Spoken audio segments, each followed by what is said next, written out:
গাজার রাফায় ভয়াবহ বিমান হামলায় অন্তত ২১ ফিলিস্তিনি নিহত হয়েছেন। পৃথক দুটি হামলায় প্রাণহানির এই ঘটনা ঘটে এবং নিহতদের মধ্যে বেশিরভাগই ছিল শিশু।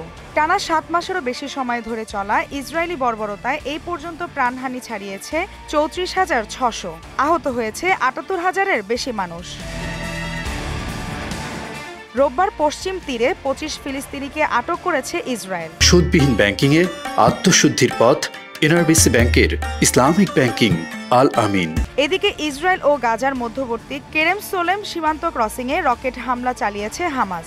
রকেট হামলায় ইসরায়েলের ৩ সেনা নিহত ও বেশ কয়েকজন আহত হয়েছে বলে জানিয়েছে বিবিসি। যুদ্ধে জর্জরিত ফিলিস্তিনের পক্ষে প্রতিবেদন করায় ইসরায়েলে আল জাজিরা সম্প্রচার বন্ধ করা হয়েছে।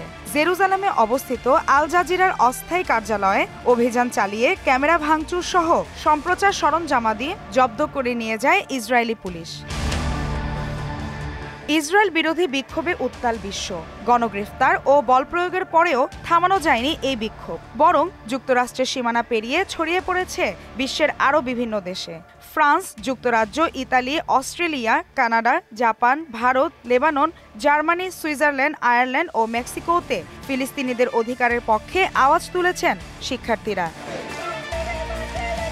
শান্তিপূর্ণ প্রতিবাদে দাঙ্গা পুলিশের হামলা, বিষাক্ত স্প্রে ছিটানো সহ তাঁবু ভাঙায় বিক্ষোভে ফুঁসে উঠেছেন যুক্তরাষ্ট্রের ইউনিভার্সিটি অব ভার্জিনিয়ার শিক্ষার্থীরা। সেই রাতে ফিলিস্তিনপন্থী অন্তত ২৫ শিক্ষার্থীকে গ্রেফতার করা হয়েছে। এই পর্যন্ত ২,৪০০ বিক্ষোভকারীকে গ্রেফতার করেছে পুলিশ। মালিহা চৌধুরী, মোহনা ডিজিটাল।